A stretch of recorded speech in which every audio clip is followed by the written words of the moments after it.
नमस्कार मित्रों। आज हम पढ़ेंगे ज्ञान रंजन जी द्वारा रचित कहानी पिता। उसने अपने बिस्तरे का अंदाज लेने के लिए मात्र आध पल को बिजली जलाई। बिस्तरे फर्श पर बिछे हुए थे। उसकी स्त्री ने सोते सोते ही बड़बड़ाया, आ गए, और बच्चे की तरह करवट लेकर चुप हो गई। लेट जाने पर उसे एक बड़ी डकार आती मालूम पड़े, लेकिन उसने डकार ने ली नहीं। उसे लगा कि ऐसा करने से उस चुप्पी में खलल पड़ जाएगा जो चारों तरफ भरी है, और काफ़ी रात गए, ऐसा होना उचित नहीं है। अभी घनश्याम नगर के मकानों के लंबे सिलसिलों के किनारे किनारे सवारी गाड़ी धड़धड़ाती हुई गुजरी। थोड़ी देर तक एक बहुत साफ भागता हुआ शोर होता रहा। सर्दियों में जब एक गाड़ी गुजरती है तब लोग एक प्रहर की खासी नींद ले चुके होते हैं। गर्मियों में 11:30 का कोई विशेष मतलब नहीं होता है। यूँ उसके घर में सभी लोग जल्दी सो जाया करते, जल्दी खाया और जल्दी उठा करते थे। आज बेहद गर्मी है। रास्ते भर उसे जितने लोग मिले उन सब ने उससे गर्म और बेचैन कर देने वाले मौसम की ही बात की। कपड़ों की फजीहत हो गई, बदहवासी, चिपचिपाहट और थकान है। अभी जब सवारी गाड़ी शोर करती हुई गुजरी तो उसे लगा कि नींद लगते लगते टूट गई हो, जैसा जाड़ों में प्रायः लगता है। बल्कि यूँ लगा कि अगर सोने की चेष्टा शुरू नहीं की तो सचमुच देर हो जाएगी। उसने जम्हाई ली। पंखे की हवा बहुत गर्म थी और वह पुराना होने की वजह से चिढ़ती सी आवाज़ भी कर रहा था। उसको लगा दूसरे कमरों में भी लोग शायद उसकी तरह जम्हाई ले रहे होंगे, लेकिन दूसरे कमरों के पंखे पुराने नहीं हैं। उसने सोचना बंद करके अन्य कमरों की आहट लेनी चाहिए। उसे कोई बहुत मासूम सी ध्वनि सी भी 1-1.5 मिनट तक सुनाई नहीं दी, जो सन्नाटे में काफ़ी तेज होकर आ सकती हो। तभी पिता की चारपाई बाहर चरमराई। वह किसी आहट से उठे होंगे। उन्होंने डांट कर उस बिल्ली का रोना चुप कराया जो शुरू हो गया था। बिल्ली थोड़ी देर चुप रहकर फिर रोने लगी। अब पिता ने डंडे को गज पर कई बार पटका और उस दिशा की तरफ खदेड़ने वाले ढंग से दौड़े जिधर से रोना आ रहा था, और हट हट करके चिल्लाए। जब वह घूम फिर कर लौट रहा था तो पिता अपना बिस्तर बाहर लगाकर बैठे थे। कनखी से उसने उन्हें अपनी गंजी से पीठ का पसीना रगड़ते हुए देखा और बसता हुआ वह घर के अंदर दाखिल हो गया। उसे लगा कि पिता को गर्मी की वजह से नींद नहीं आ रही है, लेकिन उसे इस स्थिति से उसे रोष हुआ। सब लोग पिता से अंदर पंखे के नीचे सोने के लिए कहा करते हैं, पर वे जरा भी नहीं सुनते। हमें क्या, भोगें कष्ट। कुछ देर पड़े रहने के बाद वह उठा और उसने उत्सुकतावश खिड़की से बाहर झांका। सड़क की बत्ती छाती पर है। गर्मियों में ये बेहद अखर जाता है।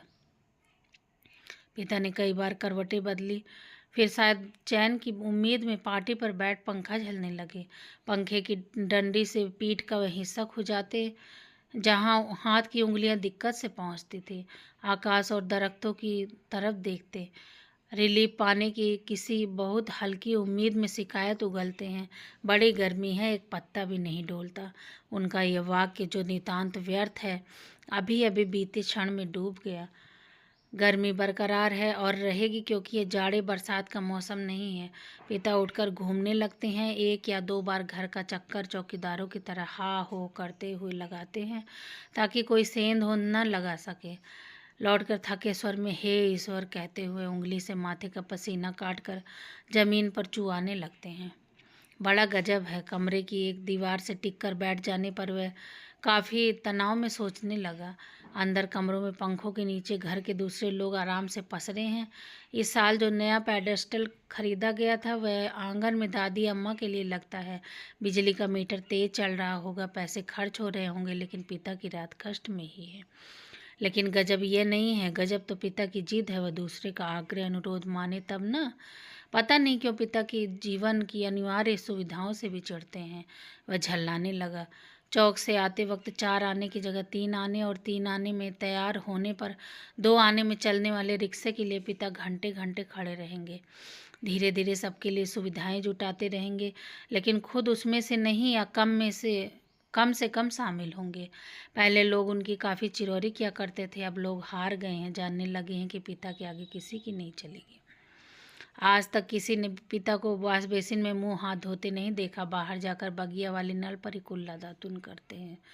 दादा भाई ने अपनी पहली तनख्वाह में से गुसलखाने में उत्साह के साथ एक खूबसूरत शावर लगवाया, लेकिन पिता को अरसे से हम सब आंगन में धोती को लंगोटे की तरह बांध कर तेल चुपड़े बदन पर बाल्टी बाल्टी पानी डालते देखते आ रहे हैं। खुले में स्नान करेंगे, जनेऊ से छाती और पीठ का मैल काटेंगे। शुरू में दादा भाई ने सोचा पिता उसके द्वारा शावर लगवाने से बहुत खुश होंगे और उन्हें नई चीज का उत्साह होगा। पिता ने जब कोई उत्साह प्रकट नहीं किया तो दादा भाई मन ही मन काफी निराश हो गए। एक दो बार उन्होंने हिम्मत करके कहा, आप अंदर का आराम से क्यों नहीं नहाते? तब भी पिता आसानी से उसे टाल गए। लड़कों द्वारा बाजार से लाई गई बिस्किटें, महंगे फल पिताजी कुछ भी नहीं लेते। कभी लेते भी हैं तो बहुत नाक भोसी कोड़कर उसके बेस्वाद होने की बात पर शुरू में ही जोर दे देते हैं। अपनी अमावट, गजक और दाल रोटी के अलावा दूसरों द्वारा लाई गई चीज़ों की श्रेष्ठता से वह कभी प्रभावित नहीं होते। वह अपना हाथ पांव जानते हैं, अपना अर्जन, और उसी में संतोष होता है। वे पुत्र जो पिता के लिए कुल्लू का सेब मंगाने और दिल्ली में एम्पोरियम से बढ़िया धोतियां मंगाकर उन्हें पहनाने का उत्साह रखते थे, अब तेजी से पिता विरोधी होते जा रहे हैं। सुखी बच्चे भी अब गाहे बगाहे मुंह खोलते हैं और क्रोध उगल देते हैं। लद लद बाहर आम के 2 सीकरों के लगभग एक साथ गिरने की आवाज़ आई। वह जानता है पिता आवाज़ से स्थान साधने की कोशिश करेंगे। टटोलते टटोलते अंधेरे में आम खोजेंगे और खाली गमले में इकट्ठा करते जाएंगे। शायद ही रात में 1-2 आम उसके चूक जाते हैं, ढूंढने पर नहीं मिलते, जिनको सुबह पा जाने के संबंध में उन्हें रात भर संदेह होता रहेगा। दीवार से काफ़ी देर तक एक ही तरह टिके रहने से उनकी पीठ दुखने लगी थी। नीचे रीढ़ के कमर वाले हिस्से में रक्त की चेतना बहुत कम हो गई थी। उसने मुद्रा बदली। बाहर पिता ने फाटक खोलकर सड़क पर लड़ते चिचियाते कुत्तों को हड़काया। उसे यहाँ बहुत खीज हुई। कई बार कहा, मोहल्ले में हम लोगों का सम्मान है, 4 भले लोग आया जाया करते हैं, आपको अंदर सोना चाहिए, ढंग के कपड़े पहनने चाहिए और चौकीदारों की तरह रात को पहरा देना बड़ा भद्दा लगता है। लेकिन पिता की अड़ में कभी कोई झोल नहीं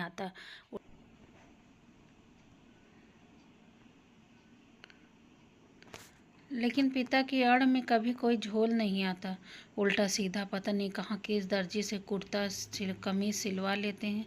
टेढ़ी जेब, सुंदरी के बटन ऊपर नीचे लगा। सभा सोसाइटी में चले जाएंगे, घर भर को बुरा लगता है। लोगों के बोलने पर पिताजी कह देते, आप लोग जाइए ना भाई, कॉफ़ी हाउस में बैठिए, झूठी वैनिटी के लिए बेरा को टिप दीजिए, रहमान के यहाँ 1.5 रुपये वाला बाल कटवाइए, मुझे क्यों घसीटते हैं? लोगों का बोलना चुटकी भर में धरा रह जाता है। पिता वैसे तो चुप रहते हैं, लेकिन जब बात बात में बहस में उन्हें खींचा जाता है तो काफ़ी करारी और हिंसात्मक बात कह जाते हैं। उल्टे उन्हें घेरने वाले हम भाई बहन अपराधी बन जाते हैं। कमरे से पहले एक भाई खिसकेगा, फिर दूसरा, फिर बहन और फिर तीसरा। चुपचाप सब खीजे हारे खिसकते रहेंगे। अंदर फिर माँ जाएगी और विजयी पिता कमरे में गीता पढ़ने लगेंगे या झोला लेकर बाजार सौदा लेने चले जाएंगे। होता हमेशा यही है। सब मन में तय करते हैं आगे से पिता को नहीं घेरेंगे, लेकिन थोड़ा समय गुजरने के बाद फिर लोगों का मन पिता के लिए उमड़ने लगता है। लोग मौका ढूंढते हैं किसी को किसी प्रकार का अपने साथ सुविधाओं में थोड़ा पिताजी को शामिल कर सकें, पर ऐसा नहीं हो पाता।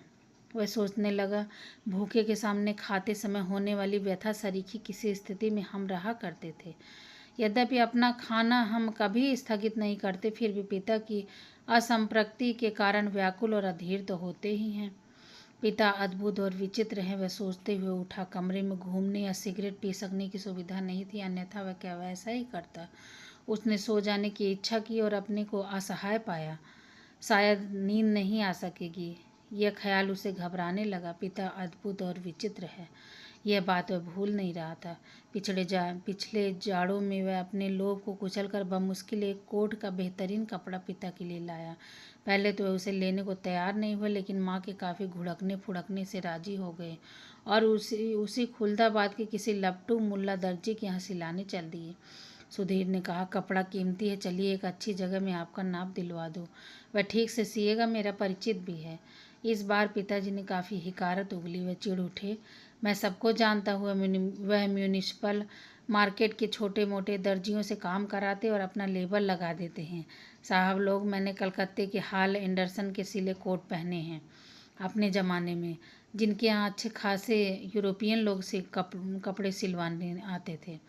ये फैशन वैसन जिसके आगे आप लोग चक्कर लगाया करते हैं, उसके आगे पाँव की धूल है। मुझे व्यर्थ पैसा खर्च नहीं करना है। कितना परस्पर विरोधी तर्क किया पिता ने। ऐसा वह अपनी जिद को सर्वोपरि करने के लिए किया करते थे।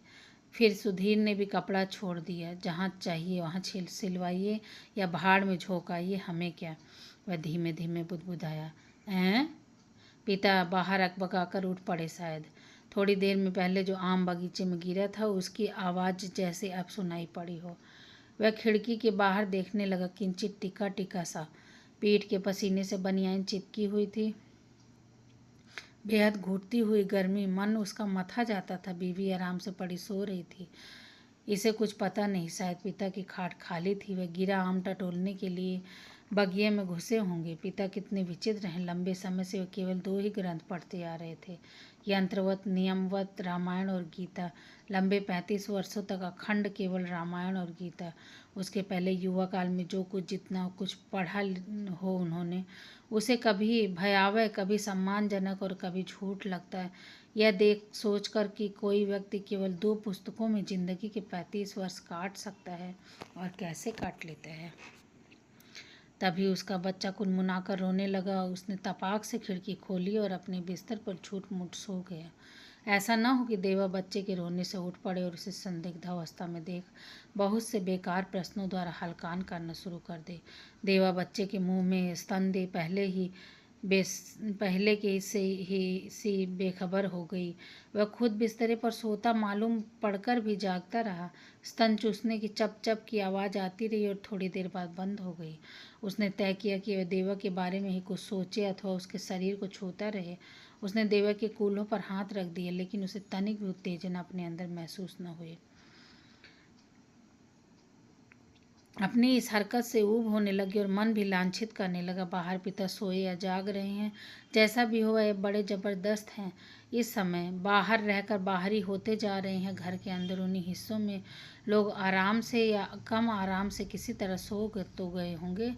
वह विषादग्रस्त हुआ और अनुभव करने लगा, हमारे समाज में बड़े बूढ़े लोग जैसे बहू बेटियों के निजी जीवन को स्वच्छंद रहने देने के लिए अपना अधिकांश समय बाहर व्यतीत किया करते हैं। क्या पिता ने भी वैसा ही करना तो नहीं शुरू कर दिया है? उसे पिता के बूढ़ेपन का ख्याल आने पर सिहरन हुई। फिर उसने दृढ़ता से सोचा, पिता अभी बूढ़े नहीं हुए हैं, उन्हें प्रतिक्षण हमारे साथ साथ जीवित रहना चाहिए। भरसक पुरानी जीवन व्यवस्था कितनी कठोर थी। उसके मस्तिष्क में एक भिचाव सा आ गया। विषाद सर्वोपरि था। उसे आंखों में हल्का जलन महसूस होने लगी। अगर कोई शीत युद्ध न होता तो पिता पुत्रों के बीच तो वह उन्हें जबरन खींच के ले नीचे लाकर सुला देता। लेकिन उसे लगा कि उसका युवापन एक प्रतिष्ठा की जिद कहीं चुराए बैठा है। वह इस प्रतिष्ठा के आगे कभी बहुत मजबूर, कभी कमज़ोर हो जाता था और वो उसे भुगत भी रहा था। दरअसल उसका जी अक्सर चिल्ला उठने को हुआ, पिता तुम हमारा निषेध करते हो, तुम ढोंगी हो, अहंकारी, वज्र अहंकारी। लेकिन वह कभी नहीं चिल्लाया नहीं। उसका चिल्ला सकना मुमकिन भी नहीं था। वह अनुभव करता था उसके सामने जिंदगी पड़ी थी और पिता पर इस तरह चिल्लाने में उसका नुकसान हो सकता था। उसको लगा पिता लगातार विजयी हैं, कठोर हैं, तो क्या उन्होंने पुत्रों के सामने अपने को कभी पसारा नहीं है? लगता है दीवारों पर भी पसीना चुचुहा आया है। खुद को छुरा भोंक देने या दीवार पर सिर पटकने या सोती बीवी के साथ पाश्विक हो जाने का ढोंग सोचने के बाद भी गर्मी की बेचैनी नहीं कटी। उसने ईश्वर को बुदबुदाना चाहा, लेकिन वैसा नहीं किया। केवल हल्के हल्के हाथ के पंजों से सिर के बालों को दबोच कर वह रह गया। मौसम की गर्मी से कहीं अधिक प्रबल पिता हैं। उसके सामने एक घटना मजबूती से टंग गई। उसने घटना को मन में दोहराया। वायुसेना में नौकरी करने वाला उसका कप्तान भाई बहन के यूनिवर्सिटी के खर्चे के लिए 2 वर्ष तक 50 रुपये महीना भेजता रहा। एक बार अकस्मात कप्तान भाई होली अवकाश मनाने घर आ गया। पिता ने उसके हाथ में उसके नाम की 1200 रुपये वाली एक पासबुक थमा दी। सबको बड़ा आकस्मिक लगा। कप्तान भाई को हैरत हुई और हल्की खुशी भी कि एकाएक काफ़ी रुपए मिल गए। लेकिन इस बात से उसे दुख और पराजय का भान भी हुआ। उसने अपने को छोटा महसूस किया। 2 वर्ष तक बहन के लिए उसने जो थोड़ा बहुत किया वह सब एक पल में घटकर नगण्य हो गया।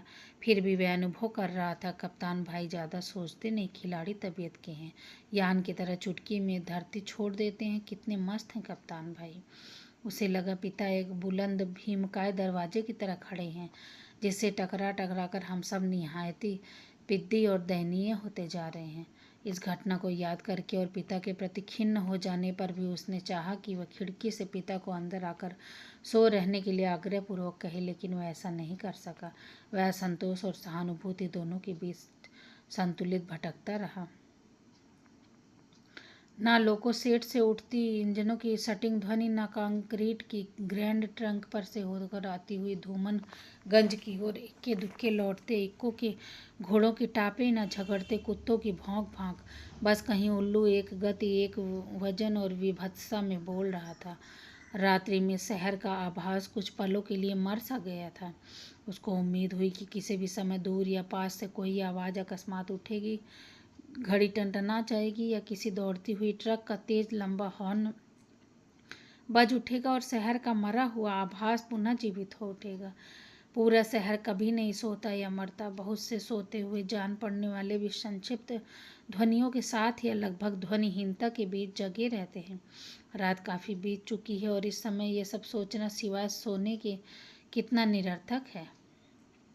शायद पिता औंध गए हैं। करवट बदलने से उत्पन्न होने वाली खाट की चरमराहट, आम टटोलते समय सूखी पत्तियों के कुचलने की आवाज़, लाठी की पटक, मकान के फेरे के वक्त की खांस खखार, कुत्ते बिल्लियों को हड़काना, ये कुछ सुनाई नहीं पड़ रहा। इस विचार से कि पिता सो गए होंगे उसे परम शांति मिली और लगा कि अब वह भी सो सकेगा। शीघ्र नींद के लिए उसने टकटकी बांधकर पंखे की तरफ देखना शुरू किया। गर्म हवा के बावजूद दिन भर की व्यर्थ थकान और सोच विचार से पस्त हो जाने की वजह से वह नींद में चित्त हो गया। थोड़े समय उपरांत एकाएक उचक कर उठा। उसने चारों तरफ कुछ देख पाने के लिए कुछ क्षणों तक गड़े हुए अंधेरे को घूरा। हुआ यह कि उसे शरीर में एकाएक बहुत गर्मी सी लगी और अजीब सी सरसराहट हुई। शायद पसीने से भीगी टांग पत्नी के बदन से छू गई। मुंह में बुरा सा स्वाद आ गया। किसी बुरी बीमारी के कारण अक्सर ऐसा हो जाया करता है। उठकर उसने 2-3 कुल्ले किए और ढेर सारा पानी पिया। इतना सब कुछ वह अधनींद में ही करता रहा। आंगन से पानी पीकर लौटते समय उसने इत्मीनान के लिए एक खिड़की के बाहर देखा। अब तक नींद जो बहुत हुई थी, काफूर हो गई। पिता सो नहीं गए हैं अथवा कुछ सोकर पुनः जागे हैं, पता नहीं। अभी ही उन्होंने हे राम तू ही सहारा कहकर जम्हाई ली है। ऐसा उन्होंने कोई दबकर नहीं किया। रात के लिहाज से काफ़ी शोर उठाते कहाँ हैं। शायद उन्हें इत्मीनान है कि घर में सभी लोग निश्चित रूप से सो रहे हैं। पिता ने अपना बिस्तरा गोल मोड़कर खाट के एक सिरे पर कर लिया और वहीं सुराही से प्याले में पानी ले लेकर अपनी खटिया की बांध तर कर रहे थे। सुराही से खाट तक और खाट से सुराही तक बार बार आते जाते थे। बहुत बार ऐसा करने से खाट का बांध तर हुआ है। इसके बाद उन्होंने पानी पिया और पुनः एक बड़ी आवाज़दार जम्हाई के साथ लिपटे हुए बिस्तरे का सिरहाना बना निखरी खटिया पर लेट गए। तड़का होने में पता नहीं कितनी देर है। थोड़ी देर बाद पंखा जमीन पर गिरकर उनका दायां हाथ खटिया की पाटी से झूलने लगा। चारों तरफ धूमिल चांदनी फैलने लगी है। सुबह जो दूर है के भ्रम में पश्चिम से पूर्व की ओर कौवे काँव काँव करते उड़े। वह खिड़की से हटकर बिस्तरे पर आया। अंदर हवा वैसे ही लू की तरह गर्म है। दूसरे कमरे के स्तब्ध हैं। पता नहीं बाहर भी उमस और बेचैनी होगी। वह जागते हुए सोचता रहा कि अब पिता निश्चित रूप से सो गए होंगे शायद।